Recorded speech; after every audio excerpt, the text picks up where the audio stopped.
কোনো উপদেষ্টা নির্বাচনে অংশ নিতে পারবে না, বললেন তারেক। অন্তর্বর্তীকালীন সরকার নিঃসন্দেহে একটি নিরপেক্ষ সরকার, বললেন রিজভী। বিশ্বের অনেক ঈগল পাখির চোখ এখন বাংলাদেশে, বললেন বুলু। এবং সর্বশেষ জানাবো, ডিম পেঁয়াজের চড়া দাম, রান্নায় ব্যবহার সীমিত করছেন গৃহিণীরা। এতক্ষণ শুনছিলেন সংবাদ শিরোনাম, এবারে বিস্তারিত। তবে তার আগে অনুরোধ থাকবে আমাদের চ্যানেলটি সাবস্ক্রাইব করে বেল আইকনটি ক্লিক করুন। কোনো উপদেষ্টা নির্বাচনে অংশ নিতে পারবে না, বললেন তারেক। আমজনতার দলের সদস্য সচিব মোহাম্মদ তারেক রহমান বলেছেন, এই সরকার না সংবিধান মেনে চলতে চায়, না নৈতিকতা মেনে চলতে চায়। তিনি বলেন, আজকে তারা বলছে তফসিল ঘোষণার পরে তারা নির্বাচনের জন্য পদত্যাগ করতে চায়, কিন্তু আমার কথা, আমজনতার কথা হলো কোনো উপদেষ্টা নির্বাচনে অংশগ্রহণ করতে পারবে না। মোহাম্মদ তারেক রহমান বলেন, যারা পদত্যাগের কথা বলছেন, আপনারা স্বেচ্ছায় পদত্যাগ করতে পারবেন না।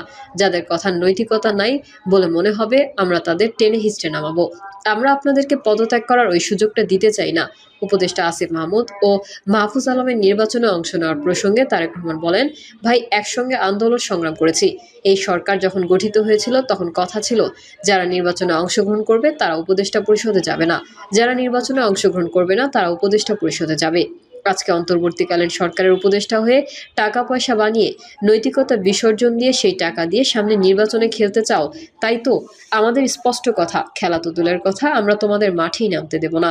তিনি বলেন, একটা উপদেষ্টার পিএস এর 100 কোটি টাকা, 150 কোটি টাকা, 300 কোটি টাকা লুটপাটের খবর বের হয়ে আসছে। চাকরের অবস্থা যদি এমন হয়, 300 কোটি টাকার মালিক হয়, তাহলে চিন্তা করেন তাদের মনিব আসিফ মাহমুদের অর্থনৈতিক অবস্থা কি। তিনি বলেন, এখন যে কয়েকজন উপদেষ্টা নির্বাচনের খায়েশ নিয়ে এখানে কুটুর কুটুর করছে, তাদের বাবারা এলাকায় মাস্তানি করছে। উপদেষ্টা নাহিদ ইসলামের বাবা বনশ্রী আফতাবনগর রামপুরা এলাকায় মাস্তানি করছে। আগে আমরা শুনতাম বাপে এমপি ছেলে মাস্তানি করে, আর এখন শুনতে হচ্ছে ছেলে এমপি আর বাপে করছে মাস্তানি। উপদেষ্টা আসিফ মাহমুদের বাবা তার এলাকায় এই মুহূর্তে অঘোষিত এমপি। উপদেষ্টা মাহফুজ আলমের বাবা তার এলাকায় বড় নেতা হয়ে গেছেন। অন্তর্বর্তীকালীন সরকার নিঃসন্দেহে একটি নিরপেক্ষ সরকার, বললেন রিজভী। অন্তর্বর্তীকালীন সরকার নিঃসন্দেহে একটি নিরপেক্ষ সরকার বলে মন্তব্য করেছেন বিএনপির সিনিয়র যুগ্ম মহাসচিব রুহুল কবির রিজভী। নির্বাচনকালে নিরপেক্ষ সরকার চাওয়া নিয়ে শেখ হাসিনার বক্তব্যের দিকে ইঙ্গিত করে রিজভী বলেন, শেখ হাসিনা কতখানি দ্বিচারী হতে পারেন যে তত্ত্বাবধায়ক সরকারের জ্বালাও পোড়াও ও ধ্বংসাত্মক আন্দোলন করে ক্ষমতায় এসে নিজেই সেই ব্যবস্থা বাতিল করে দিয়েছেন।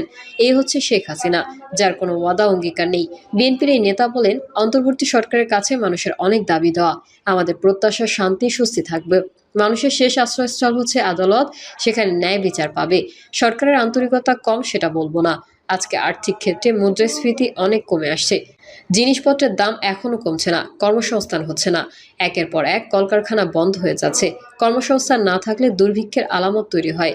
তিনি আরো বলেন, আপনাদের উপদেষ্টা হাঁসের মাংস যে কোনো জায়গায় খেতে পারবে, কিন্তু জনগণ তো হাঁসের মাংস খেতে পারবে না। কর্মসংস্থান বাড়ানোর প্রচেষ্টা সরকারকে নিতে হবে বলে উল্লেখ করেন রিজভী।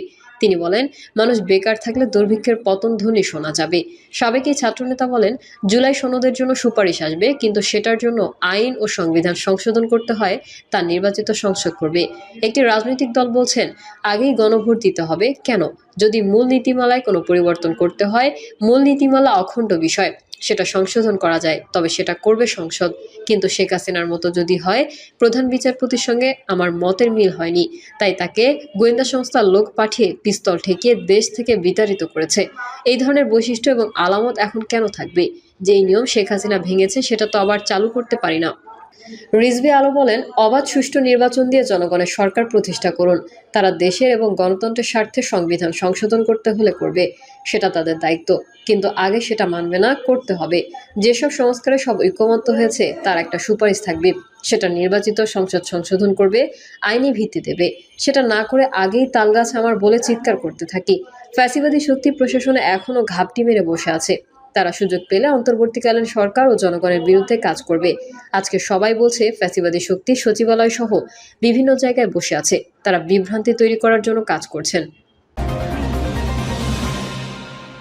বিশ্বের অনেক ঈগল পাখির চোখ এখন বাংলাদেশে, বললেন বুলু।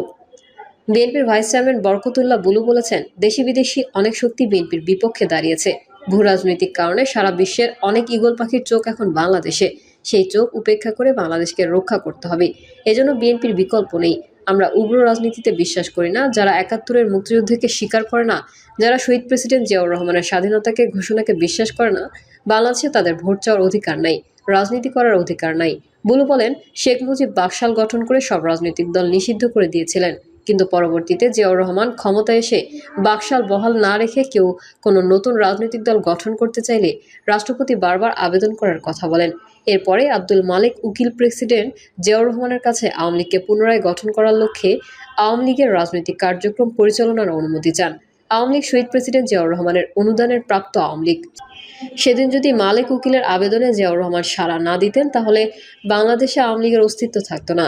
নেতাদের উদ্দেশ্যে তিনি বলেন, আপনারা এমন কোনো আচরণ করবেন না যে আচরণের কারণে বিএনপিকে নিয়ে কথা ওঠে, প্রেসিডেন্ট জিয়াউর রহমানকে নিয়ে কথা ওঠে, তারেক রহমানকে নিয়ে কথা ওঠে। আর কেউ যদি এমন আচরণ করেন, তার বিরুদ্ধে ব্যবস্থা নেওয়া হবে। কোনো হাইব্রিড যেন বিএনপিতে আস্থা না পায়, সেই বিষয়ে সতর্ক নজর রাখতে হবে। ডিম পেঁয়াজের চড়া দাম, রান্নায় ব্যবহার সীমিত করছেন গৃহিণীরা। সপ্তাহ ঘুরতেই ডিমের হালি চড়েছে ৫০ টাকায়, মাস ঘুরে পেঁয়াজের কেজি বেড়েছে ১৫ থেকে ২০ টাকা। এতে বিপাকে পড়েছে নিম্নবিত্ত মধ্যবিত্ত শ্রেণীর মানুষ। এমন অবস্থায় স্বল্প আয়ের পরিবারগুলোতে রান্নায় পেঁয়াজের ব্যবহার কমানো হচ্ছে, ডিমও আগের মতো খাওয়া হচ্ছে না। রাজধানীর বিভিন্ন এলাকায় খুচরা বাজারে গিয়ে দেখা গেছে স্বাভাবিকের তুলনায় ক্রেতারা পেঁয়াজ ও ডিম কম কিনছেন। মিরপুরের মাটিকাটা এলাকার খুচরা ব্যবসায়ীরা জানান, গত মাসের শুরুতে পেঁয়াজের কেজি ৬০ টাকায় পাওয়া যেত, এখন ৮০ থেকে ৮৫ টাকা। ক্রেতারা এখন পেঁয়াজ কম কিনছেন। ডিমের দাম বেড়ে যাওয়ায় সেটিও কম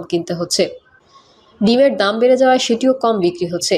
একই এলাকার বাসিন্দা জেসমিন বেগম বলেন, ডিমের দাম অনেক বেশি। আগে যে পরিমাণ ডিম খেতাম এখন তা কমাতে হয়েছে।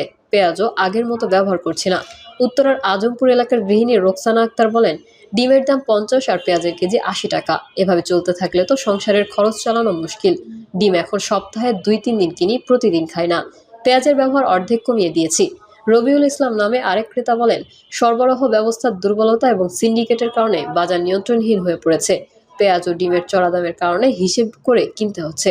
সরকারি বাজার নিয়ন্ত্রক সংস্থা টিসিবি বলছে, রাজধানীর বিভিন্ন বাজারে পেঁয়াজের দাম বর্তমানে সর্বোচ্চ ৮৫ টাকা, সর্বনিম্ন ৭৫ টাকা। ডিমের দাম প্রতি হালিতে সর্বোচ্চ ৫০ টাকা। এক মাস আগেও পেঁয়াজের কেজি ৫৬ থেকে ৫৫ টাকার মধ্যে ছিল। ৬৫ থেকে ৫৫ টাকার মধ্যে ছিল। ভোক্তারা মনে করছেন, দাম বাড়ানোর ফলে খাদ্যাভ্যাসের পরিবর্তন হচ্ছে। বিশেষ করে স্বল্প আয়ের পরিবারের ডিম কম খাওয়া হচ্ছে, কারণ তারা প্রতিদিন ডিম কিনতে পারছে না। এতে পরিবারের খাবারের মান ও পুষ্টিতে প্রভাব পড়ছে। বাজারের দোকানিরাও স্বীকার করছেন, ক্রেতারা এখন কম কিনছেন। দাম বাড়ার কারণে ক্রেতারা আগের তুলনায় অর্ধেক পরিমাণ পেঁয়াজ ও ডিম কিনছেন। এটা আমাদেরও উদ্বেগের বিষয়। রাজধানীর খিলগাঁও বাজারের খুচরা দোকানদার আব্দুল হান্নান বলেন, দাম এত বেড়ে গেছে যে ক্রেতারা আগের মতো আর কিনতে চাইছেন না। আগে অনেক ক্রেতা পেঁয়াজের ক্ষেত্রে ১ পাল্লা আর ডিমের ক্ষেত্রে ১ ডজন বা ১ খাঁচা ডিম কিনতেন। এখন তারা আধা কেজি বা ৩-৪টা ডিমেই সীমিত থাকছেন।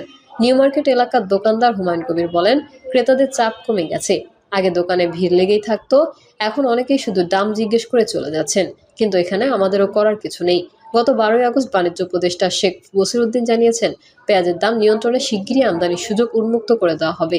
তিনি বলেন, যে দেশে সস্তায় পাওয়া যাবে সেখান থেকেই পেঁয়াজ আমদানি করা হবে। ঢাকার আজমপুর, পল্লবী, মোহাম্মদপুর, বনানী ও তেজগাঁও এলাকার খোঁজ নিয়ে জানা গেছে, অধিকাংশ ক্রেতাই এখন আগের মতো সপ্তাহে ২ কেজি পেঁয়াজ কেনার পরিবর্তে ১ কেজি বা আধা কেজি কিনছেন। ডিমের ক্ষেত্রেও একই চিত্র। বিশেষ করে ছোট পরিবারগুলোতে খরচ সামলাতে কেনাকাটা আরও সীমিত করা হয়েছে। প্রিয় দর্শক, এই ছিল এখনকার সর্বশেষ সংবাদ। আপডেট সহ সংবাদ পেতে চ্যানেলটি সাবস্ক্রাইব করে বেল আইকনটি ক্লিক করুন। কমেন্টে আপনার মতামত জানিয়ে আমাদের সাথেই থাকুন। ধন্যবাদ সবাইকে। আল্লাহ হাফেজ।